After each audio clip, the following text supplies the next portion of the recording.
저희 교회는 40년의 역사를 가진 교회입니다. 맞죠? 예. 지난 시간을 이렇게 되돌아 보니까 여기 계신 분 많은 손들이 보니까 또한 교회의 역사의 산 증인들도 계시고 또 앞으로도 이 교회를 또한 이끌어 가시며 또 헌신때 나갈 또한 우리 또 새로운 세대들도 있고 그렇게 한 모든 성도들이 이렇게 어우러져서 이렇게 예배 드릴 수 있다는 것, 그것이 또한 하나님의 은혜가 아닌가 생각을 해봅니다. 40년의 세월을 통해서 하나님께서 이루신 많은 일들이 이 교회 가운데 있었을 것이고 또한 저 또한 그것을 느끼고 있고 또한 지금도 하나님께서 이루어 가시고 또 앞으로도 이루실 그 하나님 기대가 되고 소망이 되어집니다. 그렇습니까? 그런 하나님께서 오늘 이 시간에도 함께 하시고 말씀을 통해서 은혜를 주시기를 원한다는 사실이에요. 그 말씀이 하나님의 귀한 말씀이 되어지고 은혜의 말씀이 되어지고 하나님의 뜻을 구별하여 나갈 수 있는 귀한 생명의 말씀 되어지기를 원합니다. 보통 육체적인 나이로도 40세가 되면 한자로 불혹이라고 이야기를 합니다. 불혹이라고 이야기하는 것은 40세쯤 되면 웬만한 세상적인 유혹에서는 좀 흔들리지 아니할 나이가 되었다는 거예요. 그죠? 웬만한 이렇게 유혹이 오면 좀 잘 넘어가지 않는다는 거예요. 전 이제 40대가 이제 간 넘어갔는데 간 넘어간 거 어제 같은데 벌써 40대 중반이 막 접어들고 이제 앞자리가 막 바뀌려고 하는데 40대쯤 되니까 좀 그렇더라고요. 좀 뭐라고 해도 에이 뭐 그런 거 그냥 그렇지 뭐 와도 에이 그냥 약간 뭐 세상 이야기가 좀 잘 들리지 않고 뭐 이쁜 여자 봐도 제가 이쁜 여자는 딱 한 명밖에 없으니까 뭐 그냥 그렇고 뭐 그냥 그렇더라고요. 그냥 근데 우리가 생각했을 때에 육체적인 나이가 40이 되어지면 그 정도 어떤 불혹의 나이가 되어지는데 과연 믿음의 역사, 믿음의 나이가 40이 되었으면 과연 세상적인 그런 유혹과 미혹 속에서도 당당히 이겨낼 수 있는 그런 믿음의 교회가 되어지고 믿음의 나이가 되어지느냐 그런 얘기예요. 그렇지 않더라는 거예요. 이 믿음이 40년이 됐건 내가 믿음 생활, 신앙생활 10년, 20년, 40년, 앞으로 50년, 60년이 될 텐데 그때 돼도 세상적인 유혹과 미혹 속에서 넘어지는 것은 그 유혹과 미혹이 끊이지 않는 것은 여전히 사단은 마귀들은 우리를 그 믿음의 길 가운데서 신앙의 길 가운데서 쓰러뜨리려고 하고 넘어뜨리려고 하는 그런 유혹들은 날이 갈수록 더 심해지고 심각해지고 더 많은 유혹의 구렁텅이로 넘어뜨리려고 하는 것이 사단의 전술이고 전략이더라는 거예요. 그래서 예수님께서 말씀하시는 거예요. 제자들을 보내실 때에 야 내가 너희를 보냄이 양을 이리 가운데 보내는 것 같다. 그러므로 너희는 뱀같이 지혜롭고 비둘기같이 순결하라고 말씀해주고 있습니다. 우리는 더욱더 믿음의 연륜이 깊어질수록 더욱더 지혜를 줄 필요가 있습니다. 더욱더 순결할 필요가 있다는 거예요. 더욱더 지혜로워야 사단의 전략과 전술을 맞대응해서 우리도 그런 지혜를 가지고 대응할 것이 아니겠습니까? 육체적인 나이도 40이 되면 불혹이라고 불려지는데 믿음의 40년이 된 이 주님의 몸된 교회는 사단이 가만히 내버려 두냐? 쟤네는 건드려도 불혹이니까 그냥 유혹해도 넘어오지 않겠구나. 그렇지 않더라는 거예요. 사단과 전략 전술은 갈수록 더 심해질 거예요. 그래서 우리나라 믿음의 사람들이 이제 숫자 통계 봐도 계속해서 줄고 있는 그런 상황이, 물론 인구가 주는 것도 있겠지만 믿음에서 벗어나 떠나는 사람들도 많이 있는 것을 보게 되어집니다. 사단의 전략과 전술에 넘어갔단 말이죠. 믿음의 길께서 더 이상 그 길을 가지 아니하고 다른 길로 넘어가 버렸단 말이죠. 앞으로 갈수록 더 심해질 거예요. 더 믿음과 신앙생활이 더 어려워진단 말이죠. 육체적인 나이 50, 60이 되어지면 세상 것에 좀 내려놓고 좀 세상 것 걱정하지 이렇게 좀 살아가지만 믿음은 그렇지 않더라는 거예요. 그래서 우리는 더욱더 지혜로워야 됩니다. 지혜. 근데 성경 가서 보니까 이 지혜는 곧 하나님의 말씀이고 곧 지혜는 예수 그리스도인 것을 성경은 분명히 말하고 있다라는 거예요. 그럼 우리가 지혜로워진다는 것은 하나님 말씀스러워지는 것이고 지혜롭다는 것은 예수 그리스도를 닮아가는 예수님처럼 되어진다는 거예요. 그래야 우리는 이 세상 것에 많은 이리들이 있고 많은 사단이 있고 많은 사단의 유혹들이 있고 세상에 유혹이 있는 그런 가운데서도 우리의 믿음의 길을 온전히 지켜나갈 수 있게 되어진다는 거예요. 창립 40주년을 기념하며 드려지는 주일 예배입니다. 주의 이름으로 축복을 드립니다. 더욱더 지혜로울 수 있기를 주의 이름으로 축복을 드립니다. 옆에 있는 성도가 인사합니다. 우리 지혜로웁시다. 우리 예수님처럼 삽시다. 지혜는 곧 예수 그리스도니까, 곧 예수님처럼 사는 것을 이야기한단 말이죠. 저는 작년부터 계속 40주년 기념주의를 어떻게 치를까 고민하면서 기도하면서 그 가운데서 한 가지 떠오르는 단어가 바로 이제 부흥이라는 단어가 항상 제 마음속에 그 부흥이라는 단어가 새겨져 있습니다. 부흥. 그래, 교회 40년 부흥. 그래, 앞으로도 부흥이라는 것은 계속 가슴속에 품고 살아갈 텐데 과연 이 부흥이란 뭘까? 많이 고민했고 또 성경을 보았습니다. 근데 성경 가운데서 한글로 부흥이란 단어는 성경 가운데 오직 딱 한 군데, 오늘 본 말씀 읽은 가운데 이 한 구절밖에 없습니다. 물론 영어나 다른 의미로는 몇 군데 나옵니다만 부흥이라는 단어를 써서 한글로 한 것에는 오늘 본 말씀밖에 없어요. 다시 한번 읽어볼까요? 하박국 3장 2절 말씀. 여호와여, 내가 주께 대한 소문을 듣고 놀랐나이다. 여호와여, 주는 주의 일을 이 수년 내에 부흥하게 하옵소서. 이 수년 내에 나타내시옵소서. 진노 중에라도 긍휼을 잊지 마옵소서. 부흥. 과연 부흥이 뭘까? 교회가 부흥하기를 소망하고 기대하시는 분 아멘요? 교회가 성장하기를 기대하고 소망하시는 분 아멘요? 그렇게 기도하시는 분 아멘요? 아멘이 조금 준 거 보니까 소망을 하는데 기도는 안 하는 거죠. 그죠? 소망을 하는데 기도는 안 한다. 그럴 수도 있겠지요. 근데 부흥의 진정한 의미를 우리는 분명히 잘 알아야 돼요. 가끔 목회자들을 만나거나 목회자 친구들 만날 때 서로 이제 물어봅니다. 친구들이나 목회자 선배들이나 후배들 뭐 교회 부흥했습니까? 교회 성장했습니까? 라고 저한테 물을 경우가 있어요. 근데 그 의미 속에는 뭐가 담겨져 있느냐? 교회 성장했습니까? 교회 부흥했습니까? 라는 것은 교회 좀 사이즈 커졌습니까? 교회 성도 좀 늘었습니까? 라는 의미를 가지고 물어보는 거예요. 그렇죠? 교회 부흥했냐? 성장했느냐? 좀 그렇게 물어보기 하면은 이렇게 물어봅니다. 교회 장로님은 몇 분 계십니까? 라고 물어봐요. 보통 이제 그것은 그들 이제 보통 숫자들이 교회 장로님 우리 한 분 있습니다. 그럼 그들 딱 머릿속 계산해요. 그렇게 이야기하지만 그럼 교회 성도 한 20명, 30명 되겠구나. 우리 교회 장로님 네 분입니다. 그러면 한 100명에서 120명 이렇게 되겠구나. 이렇게 물어보는 거예요. 보통 이제 장로교회나 이런 데서는 뭐 한 20명에 30명 될 때 장로님 한 분 정도 이렇게 세우거든요. 그럼 교회 장로님 한 5분 되시다. 그러면 한 150명 이쪽 저쪽에 되는 그런 교회겠구나라고 생각해요. 그러니까 교회 성도 몇 명이 이렇게 물어보기는 좀 민망하니까 장로님서 이렇게 물어보는 거예요. 우리 교회 장로님 이제 4분이 될 겁니다. 그럼 이제 사람들이 이렇게 생각을 하겠지요. 그 교회는 한 100명에서 120명 이렇게 정도 되겠구나라고 그들 다 그렇게 인식을 한단 말이에요. 보통 사람들이 그렇게 인식을 한다는 거죠. 또 한때는 이제 친구들이나 후배들이 이제 저희 교회 건축대가 있으니까 저한테 이렇게 이야기를 부릅니다. 건축 담임 목사님 이렇게 이야기를 해요. 은근히 저에게도 그렇게 가시하고 싶었던 마음이 있었나 봅니다. 왜? 그 소리가 듣기 싫지 않았기 때문이에요. 처음엔 듣기 좋았어요. 건축 담임 목사님 이렇게 이야기를 하고 친구들이나 이제 건축 친구들 아는 사람들은. 근데 그들이 그렇게 이야기하는 것은 간단해요. 밥 사라는 이야기거든요. 건축도 했겠다. 교회 담임도 했겠다. 그러니까 네가 밥 사 그런 얘기거든요. 근데 그렇게 얘기 안 해도 제가 밥을 삽니다. 저는 그냥 왜? 저에게는 목화가 있으니까.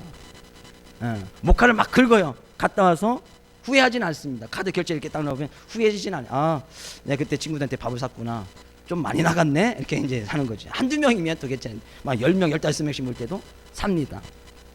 근데 그들이 그렇게 워낙 이렇게 물어볼 때는 부흥했습니까? 성장했습니까? 양적인 거, 사이즈 대부분 그렇게 물어본다는 거죠. 우리가 뭐 교회에서도 선교를 합니다만, 선교라고 권합니다만, 그 선교사님들 보통 이제 교회에서도 그런 교회도 있고 아닌 교회도 있습니다. 그는 교회를 후원하고 선교사님께 물어봅니다. 선교지는 좀 어떻습니까? 선교 사역은 잘 되십니까? 라고 물어볼 때는 선교 가운데 선교를 해서 우리가 선교비 보내주는 그 선교를 가지고 얼마만큼 거기에서 선교 현장에서 부흥을 시켰고 많은 사람들을 변화시키고 거기서 놀라운 일이 일어가느냐, 그런 것을 물어보는 거예요. 그러다가 글쎄요, 한 5년 10년 했는데 지금 변화된 사람 한 가정이 있습니다. 그럼 우리 선교비 계속 투자해서 보냈는데 이 5년 동안 한 가정밖에 안 했어? 그걸 다른 데 투자했으면 훨씬 나을 텐데 그 선교비 끊어버리고. 저는 이제까지 한 번도 선교사님에게 선교 편지 좀 보내주세요, 선교지는 어떻습니까? 라고 한 번도 물어본 적이 없어요.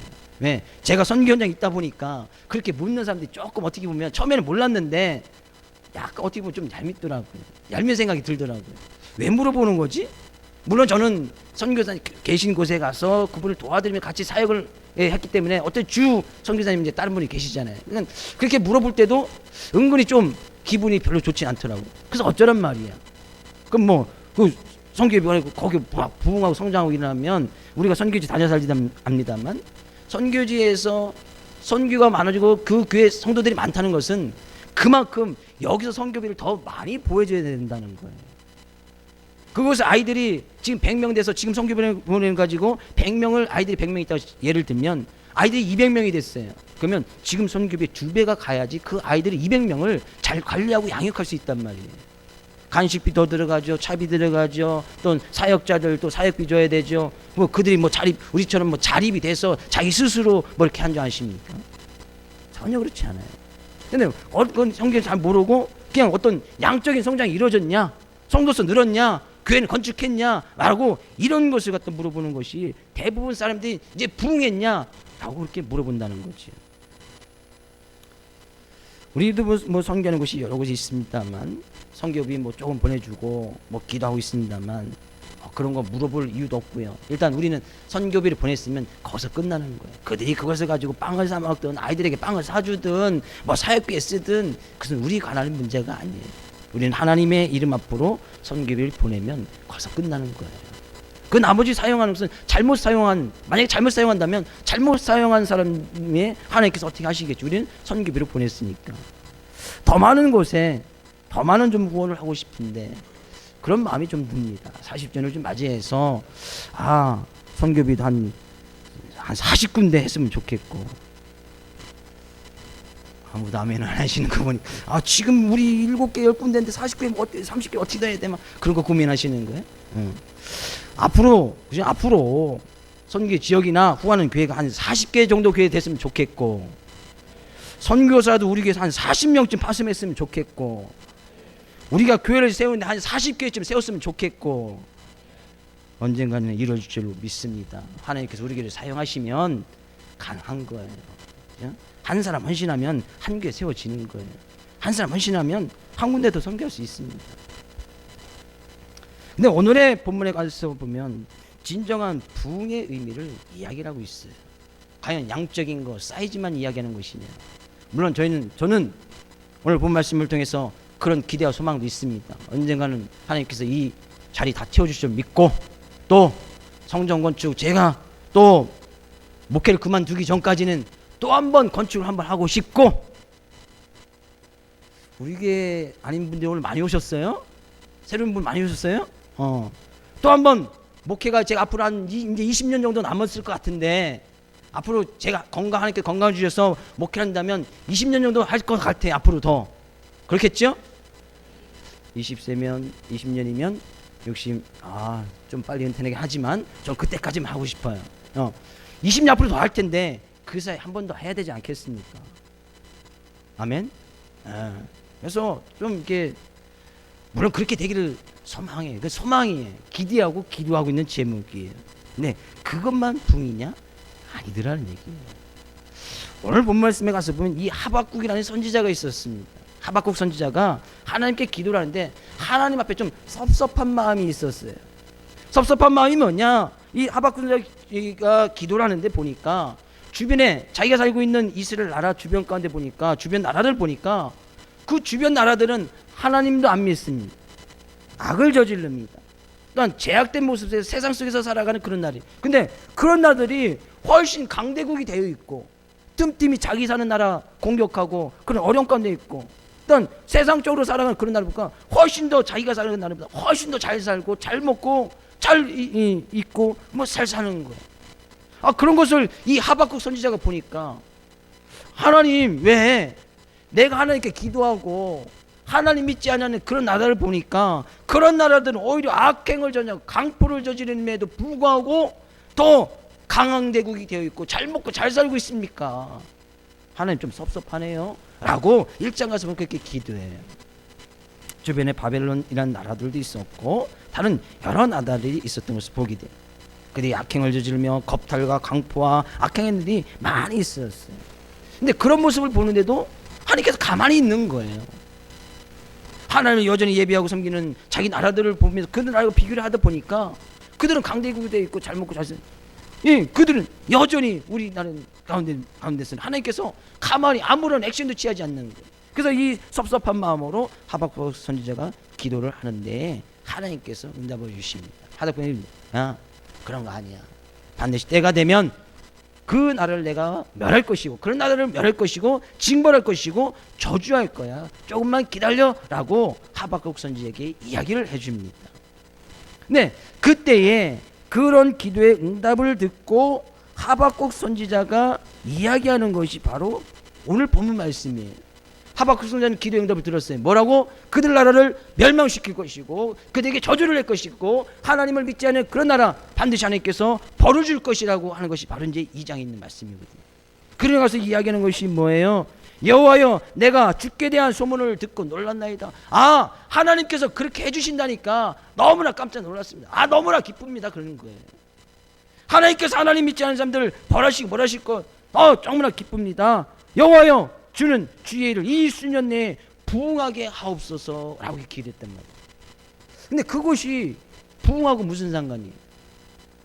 하나님 이 일을 수년 내에 부응하게 하옵소서. 하나님께서 그렇게 응답 주신 거 너무나 기쁘고 깜짝 놀랐습니다. 하나님께서 그런 계획이 있으셨군요. 내가 기도했는데 하나님께서 응답하지 않으셨는데 내가 하나님께 좀 불평 불만에 들어 섭섭한 마음을 하나님께 울부짖고 기도했더니 하나님께서 그런 응답을 주셨단 말이에요. 아니야, 때가 되면 반드시 그들 멸하고 그들에게 벌을 할 거야. 그런 이야기를 듣던 하박국은 그런 이야기를 들으니까 너무나 깜짝 놀랐습니다. 하나님께서 그런 선하신 계획이 있는데 미처 몰랐습니다. 하나님 이 수년 내에 부응하게 없소서. 근데 그것이 부응하고 무슨 상관이에요? 우리가 생각하는 그 부응하고 지금 하박국 선지자가 이야기하는 그 부응하고 지금 무슨 상관이에요? 그들 하나님께서 벌하시겠다고 하는 그런 선하신 계획이 있는데 그것이 무슨 상관? 부응하고 전혀 맞지 않는 그런 의미의 단어를 여기에 사용하고 있단 말이에요. 그래서 우리는 그런 부응의 의미를 분명히 잘 알고 있어야 된다는 거예요. 부응이라는 것은요, 그 원어지에 가서 이제 키아라고 이야기를 하는데 영어 성경에 가서 것은 라이브라고 되어 있습니다. 살리는 거예요. 사는 것, 살리는 것, 그죠? 살리는 것, 이것이 바로 부응이라는 그 원어적인 키아라는 그 의미 속에 담겨져 있는 것이 바로 이 부응의 의미입니다. 살리는 거, 그들을 살리는 거. 이런 말씀을 우리가 어디 가서 잘 볼 수 있냐 하면 아모스서 한번 가서 볼까요? 아모스서 5장 4절에서 6절 말씀. 여호와께서 이스라엘 족속에게 이와 같이 말씀하시기를 너희는 나를 찾으라 그리하면 살리라. 5절 베델을 찾지 말며 길갈로 들어가지 말며 부엘세바로 나가지 말라. 길갈은 반드시 사로잡히겠고 베델은 비참하게 될 것임이라 하셨나니 너희는 여호와를 찾으라 그리하면 살리라. 거기까지만 읽겠습니다. 너희는 나를 찾으라 그리하면 살리라. 너희는 여호와를 찾으라 그리하면 살리라. 여기서 살리라가 똑같이 여기 부응이라고 써있던 그 단어를 갖다 사용하고 있단 말이에요. 살려주라, 살리라. 주님 나를 살려주시옵소서, 살게 하옵소서. 내가 지금 살고 있다는 건 그것이 바로 부응이에요. 정확한 의미를 우리가 쉽게 이야기하기 위해서는 이사야서 가서 보면 히스기야라는 왕이 있었습니다. 히스기야 왕. 근데 그가 병이 들어서 죽게 되었거든요. 오늘날 병들어 죽게 되는 거예요. 근데 그 히스기야가 하나님 앞에 기도할 때 이사야 선지자를 통해서 응답을 줍니다. 근데 그때 어떤 응답을 주시냐면 주여 사람이 사는 것이 이에 있고 내 심령의 생명도 온전히 거기에 있사오니 원하건대 나를 치료하시며 나를 살려 주옵소서 라고 히스기야가 이렇게 기도했거든요. 하나님 나를 치료하시며 나를 살려주옵소서, 나를 살려주옵소서가 거기가 바로 여기 부흥이 있었던 그 단어를 사용하고 있습니다. 이 시기가 뭐예요? 지금 병들어 있단 말이에요. 하나님 내가 병들어 죽게 되어졌는데 거기서 나를 살려주옵소서, 그것이 바로 부흥이에요. 부흥의 진정한 의미는요, 내가 지금 병들어 있는데, 내가 죽게 되어져 있는데, 내가 지금 어차피 죽은 몸인데 나를 거기서 살려달라고 하는 것, 그것이 부흥이에요. 하나님께서 그렇게 응답하신 그 이야기를 듣고 하박국 선지자는 주님 이 수년 내에 이것을 부흥하게 하옵소서 하는 이야기는 하나님 그런 징벌을 내리시고 그걸 벌을 내리셔서 하나님 모르고 살아가는 그들에게도 하나님께서 살아계심을 알게 하고 그들로도 하나님을 믿고 하나님을 섬기며 나갈 수 있게 해 주옵소서라고 기도했다는 거예요. 그것이 바로 부흥인 거예요. 하박국 선지자 그들 하나님께서 벌려서 쫄딱 다 그냥 싹 다 죽임을 하고 나라가 싹 멸망하기를 원해서 하박국 선지자가 그렇게 기도한 것이 아니에요. 하나님 수년 내에 부흥케 하셔서 그들을 살려달라는 거예요.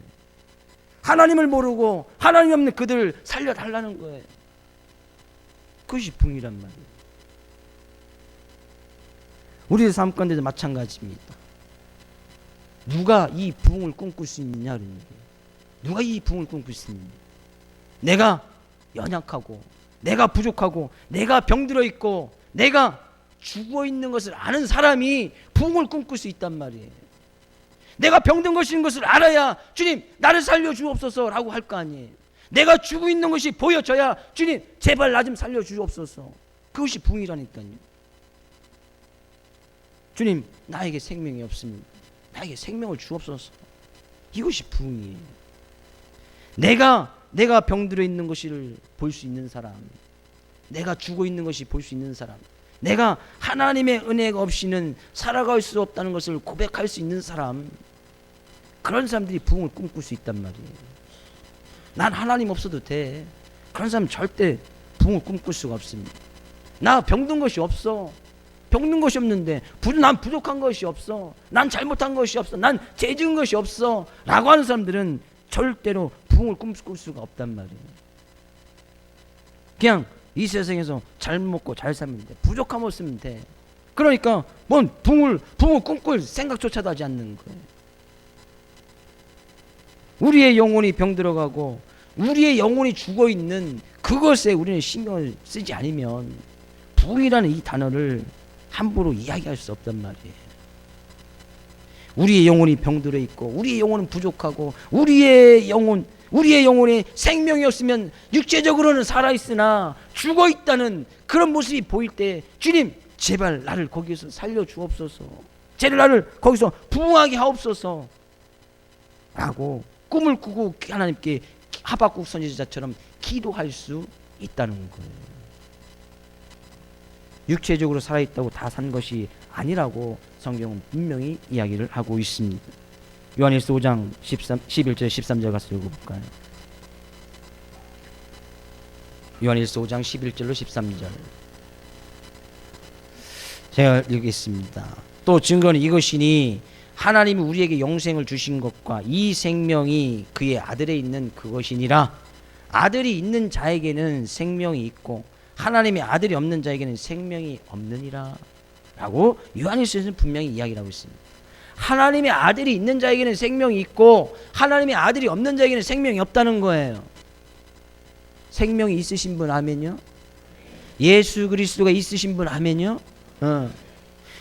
우리 안에 예수 그리스도가 없으면 육체적으로는 살아있으나 그 사람에게는 생명이 없는 거예요. 그것을 볼 수 있는 사람이 하박국 선지자처럼 주님 나 부흥 좀 시켜주시오. 하나님 나에게 생명이 없습니다. 나에게 생명을 좀 주시옵소서 라고 기도하고 그렇게 간구할 수 있다는 거예요. 전 주의 이름으로 축복을 드립니다. 우리의 삶 가운데 생명 되신 예수 그리스도, 그분이 없이는 살아갈 수 없다는 귀한 믿음의 고백을 주님 앞에 드리고 나갈 수 있기를 주의 이름으로 축복을 드립니다. 행여나 영적으로 부족하고 병들어 있는 부분이 있다면 그것을 밝히 볼 수 있는 영적인 눈이 먼저 띄어지기를 주의 이름으로 축복을 드립니다. 그래야 내가 병든 것이 보여야 의사를 찾아가든 약을 먹든 할 것이 아니겠습니까? 영적인으로 병들어 있고 영적인 것이 부족한 것이 보여야 하나님 앞에 매달리면서 부흥해달라고, 살려달라고, 생명의 양식을 달라고, 생명수를 달라고, 생명을 달라고 부흥을 꿈꾸면서 기도할 것이 아니냐 그런 얘기예요. 근데 그것이 안 보이는 거예요. 병들어 있어도 안 보이는 거예요. 여전히 내 영혼은 죽어가는데 안 보이는 거예요. 여전히 내 옆에 있는 사람이 병들어 죽어가고 있는데 보이지 않는 거예요. 나만 그래 이 사람 뭐 죽어가든 말든 생명이 그 사람이 분명히 없는데 그 사람 생명이 없어. 그래 생명 없는 살아가고 난 생명이 있으니까 전혀 그걸 보이지 않는 거예요. 그래서 하박국 선지자가 이야기하는 거예요. 하나님 그런 부흥해하는데 그런 진노 중에도 긍휼을 잊지 마옵소서. 하나님 그래도 그들에게 긍휼을 베풀어 주셔서 나에게도 그런 긍휼한 마음을 주셔서 그들로 하여금 불쌍히 볼 수 있고 긍휼히 여길 수 있는 마음을 달라고. 이것이 바로 부흥이에요. 나만 생명이 있다고 다라고요? 아니에요. 내가 병들어 있고 내가 영적으로 부족한 것이 깨달아지면 하나님께 부흥을 구하는 그런 사람들에게 반드시 이런 긍휼의 마음, 생명이 없는 사람, 영적으로 병들어 있는 사람들을 볼 때에 불쌍하고 긍휼히 여길 수 있는 그런 마음도 하나님께서는 동시에 같이 주십니다. 그래서 그들 불쌍하게 보는 거예요. 긍휼히 여기 보이는 거. 저의 친구에게 누구에게 내 가족 누구에게 아직 생명이 없는데 지금 영적으로 병들어 있는데 어떻게 하면 좋지? 그들을 그렇게 볼 수 있는 긍휼의 마음, 불쌍히 여길 수 있는 불쌍의 마음도 하나님께서 주시더라는 거예요. 그래야 뭐예요? 그들을 위해서 얘기할 거 아니에요. 하나님 그에게도 생명을 주옵소서. 하나님 그도 부흥하게 하옵소서. 그도 치료하게 하옵소서 라고 그렇게 기대하고 소망하며 기도할 수 있다는 거예요. 그것이 바로 부흥이에요. 가장 먼저 성경에서 이야기하는 것이 바로 그게 부흥이에요. 옆에 있는 성도에게 인사합니다. 우리 부흥합시다. 우리 좀 삽시다. 우리 좀 부흥을 나눕시다. 이 교회가 정말 앞으로 부흥하기를 원하십니까? 그렇다면 살아야 돼요. 누가? 병들어 있는 내가 먼저 살고 생명이 없는 내가 살고 그런 마음과 하나님께서 보신 그런 긍휼의 마음을 가지고 생명이 없는 사람을 살리고 아멘. 그들에게 생명을 전해주고 그들에게 예수 그리스도를 이야기하고 그들로도 부흥하게끔 해야 이 교회가 부흥하는 거예요. 그렇지 않으면 절대 부흥할 수 없습니다. 병들어 있어도 그래 병들어 있는데 죽어 있어도 그래 죽어 있는데 절대 부흥할 수 없는 거예요. 양적인 성장 전 별로 신경 쓰지 않습니다. 성도 한 사람 한 영혼 한 영혼이 내가 정말 내 영혼이 부족하고 내 영혼이 병들어 있고 내 영혼이 생명이 필요한 것을 느끼고 나아가고 그럴 때 하나님 앞에 기도하면서 나오는 그런 모습, 그것이 바로 막 부흥이 일어나는 거예요. 근데 부흥의 특징은요, 이런 긍휼의 마음은 전염성이 강하고 불이 그런 부흥의 불길 이렇게 이야기하지 않습니까? 전염성이 강하고 화력이 더하면 더할수록 화력이 커지는 성들이 있어서 한 성도가 그런 마음을 가지면 옆에 성도 그런 마음 갖고 서로 다 함께해서 이런 부흥을 꿈꾸면서 살아갈 수 있다는 거예요. 저는 우리에게 모든 성도들이 그런 부흥의 꿈을 가지고 부흥의 불길을 일으키며 나갈 수 있기를 주의 이름으로 축복을 드립니다. 그것이 부흥이에요. 우리가 지난 주간 금요일날 레터스 투 갓이라는 영화를 보았습니다. 많은 성도님이 보았습니다. 38분이 보았는데 그래서 감동적인 것 하나는 그 아이 이름이 뭐죠? 애기 이름이 뭐죠? 병들 소아암 걸렸던 타일러 라가의 병도 있다가 병원에 갔다가 퇴원해서 오잖아요. 근데 그 아이를 위해서 우리 축제를 보는데 이제 그 가면을 쓰면서 그죠? 그 아이의 퇴원을 위해서 주변의 이웃들이 다 모여서 막 변장을 하고 와서 막 그 아이 하나 때문에 병들어 있는 그 아이 하나 때문에 와서 그냥 자기 옷을 꾸미고 뭐 해서 다 같이 먹고 마시면서 즐겨 있는 그런 모습. 저는 그 장면이 가장 기뻤습니다. 왜? 그것이 바로 천국이기 때문에. 바로 그것이 천국이에요. 하나이 때문에 주변에 있는, 물론 그렇게 주변의 이웃 성도들 그렇게 친하고 잘 지내는 그것도 힘들겠지만 그 아이 하나 때문에 자기의 시간과 자기의 뭐 물질과 자기의 뭐 할 때 어떤 뭐 변장하는데 뭐 얼마나 투자했겠습니까? 그래서 다 변장해서 오직 그 아이 하나 때문에 자기의 시간과 정성과 노력 거기에 다 쏟아붓는 거예요. 왜? 그 아이, 병들어 있는 그 아이 하나만을 위해서. 그것이 바로 부흥이고 그것이 바로 천국이에요. 소망합니다. 우리 교회가 바로 그런 부흥을 꿈꾸며 부흥을 이루며 나갈 수 있는 주님의 몸된 교회 되시기를 주의 이름으로 축복을 드립니다. 부흥의 진정한 두 번째 의미는요, 근데 이 부흥은 누가 주도하시냐는 얘기예요. 2절 말씀 다시 한번 읽어볼까요? 2절. 여호와여, 내가 주께 대한 소문을 듣고 놀랐나이다. 여호와여, 주는 주의 일을 이 수년 내에 부흥하게 하옵소서. 뭐예요? 여기에 주어가 뭡니까? 주도하시는 분이 누구예요? 여호와여, 주는 주의 일을, 누가요? 하나님께서 하나님의 일을 이 수년 내에 부흥하게 하옵소서. 그 모든 것을 주관하고 다스리신 분은 여호와 하나님이라는 거예요. 주님, 나는 단지 살려달라고 했을 뿐인데 그것을 살리시고 그렇게 부흥의 불길을 붙여주시는 분, 그것을 이뤄나가시는 분, 주의 일을 행하시는 분은 여호와 하나님이시라는 거예요. 믿으십니까? 우리의 삶 가운데, 이건 너무나 간단한 결론이에요. 우리의 삶 가운데 우리의 삶의 모든 것을 주관하고 다스리시는 분,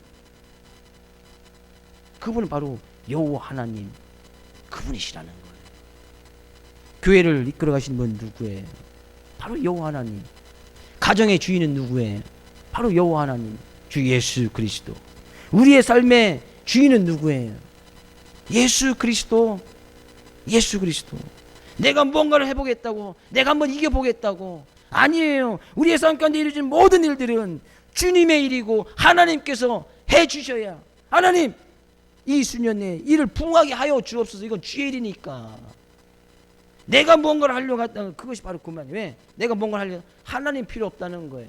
내가 해보겠다는 거지. 내가 뭔가를, 내 자식을 뭔가를 해보겠다고 내 자식의 주인이 내가 되어지서도 안 되는 거예요. 내 삶의 주체가 또 내가 되어져서도 안 되는 거예요. 이 교회의 주체도 누군가를 드러내는 그런 것은 되어서는 안 되는 거예요. 설교 가운데서도 제 모습이 드러나면 안 되는 거예요.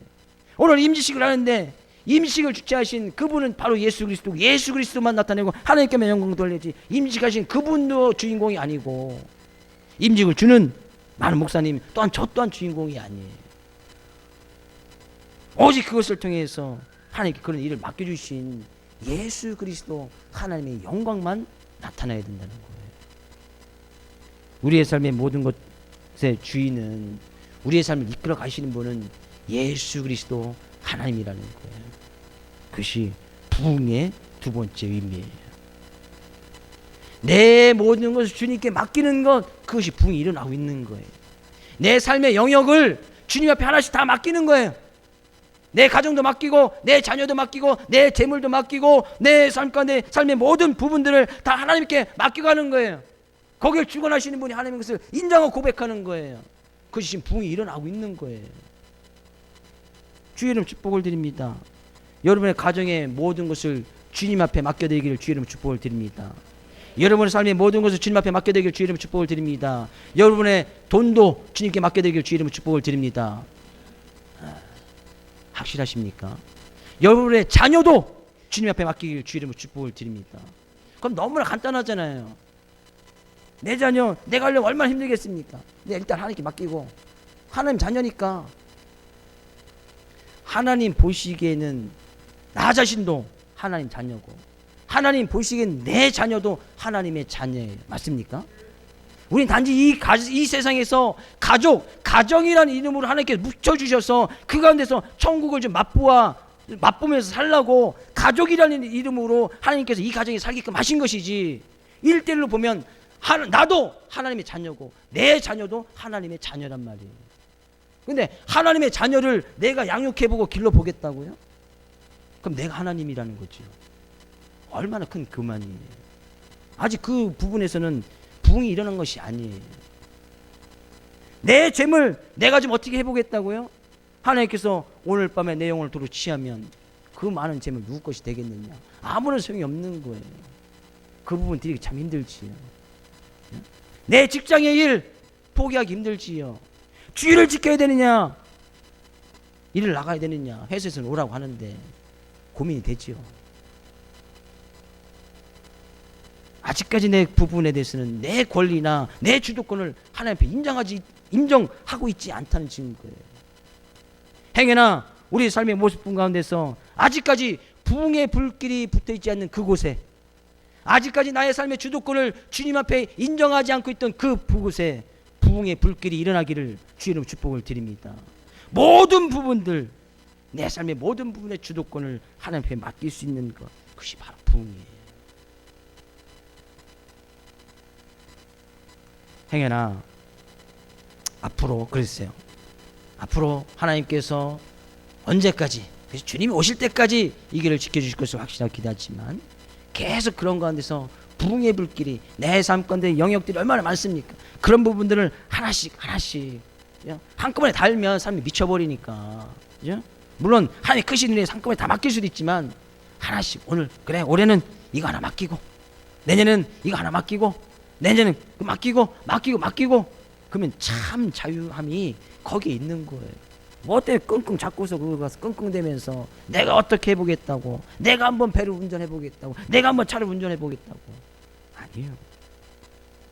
진정한 부흥의 불길이 일어날 수 있기를 주의 이름으로 축복을 드립니다. 아멘. 일단 세 번째 마지막 부흥의 의미는 다시 한번 읽어볼까요? 2절 말씀. 여호와여, 내가 주께 대한 소문을 듣고 놀랐나이다. 여호와여, 주는 주의 일을 이 수년 내에 부응하게 하옵소서. 이 수년 내에 나타내시옵소서. 진노 중에라도 긍휼을 잊지 마옵소서. 라고 하나님께서 기도 응답해 주셨고 하박국이 그렇게 기도했단 말이에요. 하나님께서 하시겠다고 말씀하고 있습니다. 근데 지금 그 일이 일어났습니까? 안 일어났습니까? 하나님께서 그 주변에 나라가 멸망할 거야, 멸망시킬 거야. 이 하박국이 이야기하는 그 부흥이 지금 일어났습니까? 안 일어났습니까? 아직 안 일어났죠. 그렇게만 기도하고 있단 말이에요. 그런데 이 하박국이 원하는 것은 뭐예요? 그렇게 하나님께서 일하실 것을 지금 뭐하고 있는 거예요? 기대하고 소망하고 있는 거예요. 그것이 부흥이에요. 아, 하나님께서 그렇게 하시겠구나. 왜? 하나님께서 그렇게 말씀하셨기 때문에. 아, 하나님께서 말씀하신 것을 반드시 이루어지신다고 말씀하셨기 때문에 그것은 반드시 일어나겠구나 라고 지금 기대하고 소망하면서 하박국 선지자가 그렇게 기도하고 있단 말이에요. 벌써 이 하박국 선지자 지금 부흥의 불이 막 타고 있는 거예요. 아, 언젠간 이루어지겠지. 아, 지금 상황은 아무것도 변한 것이 없어요. 아무것도 이루어진 것이 없어요. 당장 하나님께서 불을 내리셔서 그 기도 가운데 하늘에서 그냥 소돔과 고모라를 멸망했듯이 유황불이 내려서 그 나라가 지금 멸망하고 발목하는 것이 아니에요. 잠시 하나님께 기도했을 때 근데 할 거야. 때가 되면 할 거야. 근데 아무것도 안 일어나는 거예요. 아무것도 변화가 일어나지 않았습니다. 기도해도 아무런 상황이 바뀌지 않았단 말이에요. 근데 하박국 선지자는 그렇게 될 것을 기대하고 소망하며 그런 기대물금을 가지고 하나님께 기도하라는 거예요. 하박국 선지자 지금 그런 부흥에 불이 붙어 있었단 말이에요. 그런 기대하고 소망하고 있으면 계속 어떻게 하겠습니까? 그것이 기대가 되어지고 더욱더 큰 소망이 되어지고 그것에서 기도할 것이고 그것을 꿈꾸며 나갈 것이고 그것을 비전 삼아 나갈 것이고. 왜? 하나님께서 해주신다고 했으니까. 지금은 비록 아무런 상황이 일어나지 아니하고 아무런 일이 일어나지 아니한다 할지라도 그런 기대감과 소망이 있단 말이에요. 저로 하나님께서 이 길을 통해서 앞으로 이루실 하나님 놀라운 그 크신 역사와 또한 놀라운 일들이 기대되고 소망이 되어집니다. 여러분, 하나님께서 이 길을 통해서 앞으로 이루실 일들이 기대되고 소망이 있으십니까? 지금 부흥의 불이 딱 붙어 있단 말이에요. 그 불은 같이 모여 있을 때 활활 타오르는 거예요. 그래서 뭐 하잖아요? 같이 모여서 뭐 하자는 거예요? 같이 모여서 뭐 하자고요? 밥도 드시고, 같이 모여서 교제도 나누시고, 같이 모여서 시간 남으면 기도도 하시고. 거꾸로 된 것 같죠? 그렇죠? 같이 모여서 좀 기도 좀 하고, 같이 모여서 말씀의 은혜도 나누고, 같이 모여서 좀 시간 남으면 밥도 먹고, 교제도 나누고, 남의 집에도 좀 놀러도 가고, 옆에 성도의 집도 놀러 가고, 그 부흥의 불길 가지고 생명이 없는 그들에게도 놀러 가서 생명도 전해주고, 불도 좀 붙여주고, 그들에게 불쌍히 여기는 마음을 가지고 가서 뭔가를 나눠줘야지 그들도 불이 붙을 거 아니에요. 이 불은 같이 더해줄 때 막 타는 거예요. 혼자 뭐 해보겠다 혼자. 하나님 나 기도하는데 아무것도 안 일어났어요. 하나님 나 기도하는데 왜 응답이 없어요. 아무런 지금 변화가 없고 아무런 상황이 변한달지라도 하나님께서 말씀하시면 반드시 이루어진다고 했음에 우리는 뭐 재림의 주만 기대하고 소망하고 있습니까? 우리가 재림의 주는 기대하고 소망하지 아니어도 그 재림의 주는 언젠가 오실 거예요. 우리가 기대하고 소망하지 아니어도 그분 언제까지 오실 거예요. 그분만 기대하고 소망하면 사는 것이 맞지만 언제 이룰지도 모르는데 지금 당장 나의 삶을 통해서 부흥을 이뤄나가실 나의 삶의 모습을 변화시킬 그 하나님, 나의 삶이 변화되어지고 나의 삶 가운데 생명력이 넘쳐지고 나의 삶 가운데 하나님께서 이루실 그 놀라운 일을 기대하고 소망하며 살아갈 때 그 재림의 주도 기대하고 소망할 수 있다니까요. 지금은 아무런 것이 일어났죠. 근데 하박국 선지자가 마지막 절에서 이렇게 이야기를 하고 있습니다. 하박국 3장 17절 18절. 비록 무화과 나무가 무성하지 못하며 포도나무에 열매가 없으며 감람나무에 소출이 없으며 밭에 먹을 것이 없으며 우리의 양이 없으며 외양간에 소가 없을지라도 나는 여호와로 말미암아 즐거워하며 나는 구원의 하나님으로 말미암아 기뻐하리로다. 지금 하박국 선지자 지금 불이 붙어 있었단 말이에요. 지금 아무런 상황이 났어요. 여전히 부족하고 여전히 먹을 것이 없고 여전히 이스라엘 나라에는 가난하고 부족하고 여전히 하나님께 기도하고 응답했지만 응답의 말씀을 주셨지만 이루어진 것은 하나도 없는 거예요. 근데 이 바꾼 그렇게 이루실 하나님이 계심에 그렇게 함께 하실 하나님 한 분만으로 만족하고 즐거워하며 그분으로 말미암아 기뻐하겠다. 기대와 소망이 있으니까 그런 하나님 한 분이 계시니까 가장 힘들고 어려운 것 중에 하나가 바로 이 기다림이에요. 하나님께서 내년에 해줄게 내년에 아니면 2년 뒤에 해줄게 라고 확실한 응답을 주셨다면 그죠? 확실한 응답을 주셨다면 그래 내년 1년쯤 기다리면 되지 2년쯤 기다리면 되지 라고 할 텐데 하나님께서 그런 날짜와 그런 시간을 우리에게 말씀해 주지 않습니다. 때가 되면 언제 때가 되면 언제 주님 언제 오신다는 거야 도대체. 빨리 왔으면 좋겠는데 저는 소망하는 것 중에 하나가 그죠? 제 딸이 결혼하기 전에 주님 오셨으면 좋겠는데 할렐루야. 언제 오실지 모르겠어요.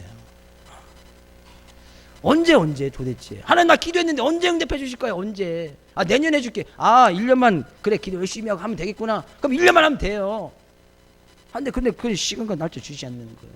네, 그런 상황 가운데서도 하나님께서 말씀하셨고 하나님이 계시고 하나님이 나의 힘이시고 나의 능력이시고 내 부흥의 주체가 되어주시니까 내 삶의 주인이 되어주시니까 난 그 하나님으로 기뻐하고 즐거워하면서 오늘도 살아갈 거야.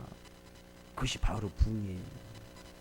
주의 이름으로 축복을 드립니다. 하나님께서 행하실 일 반드시 하나님께 해주실 거예요. 그러므로 우리는 그 하나님 한 분만으로 오늘도 기뻐하며 즐거워할 수 있기를 주의 이름으로 축복을 드립니다. 저는 반드시 이 수년 내에 우리 길을 통해서 모든 성도들이 다 생명의 불이 다 활활 타오르고 아멘. 그 생명의 불을 많은 사람들에게 전파시키고 그들에게 부흥을 증가하여서 아멘. 20년 안에 건축 한번 더 해야지요. 할렐루야. 그건 중요하지 않아요. 건축 안 해도 괜찮아요. 1부, 2부, 3부, 4부, 5부 예배, 6부 예배 드리면 600명 수용할 수 있어요. 맞죠?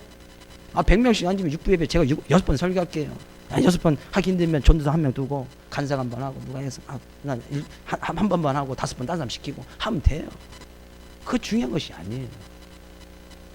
진정 부흥을 소망하며 기대하며 하나님이 이뤄나갈 그렇게 꿈꾸면서 나갈 때에 하나님께서 이루하실 그 하나님만으로 지금도 내가 지금 기뻐하고 즐거워하는 것 그것이 부흥의 불이 타고 있고 그럴 때 같이 모여서 하나님께서 나가실 그런 비전들이 생겨지고 기대감이 생겨지는 거예요. 생명력이 넘치는 삶을 살아가게 되어지는 거예요. 그런 부흥을 꿈꾸면서 교회를 위해서 더욱더 힘써 나가고 헌신해 나가며 기도해 나가며 부흥을 이루면서 살아갈 수 있기를 주의 이름으로 축복을 드립니다.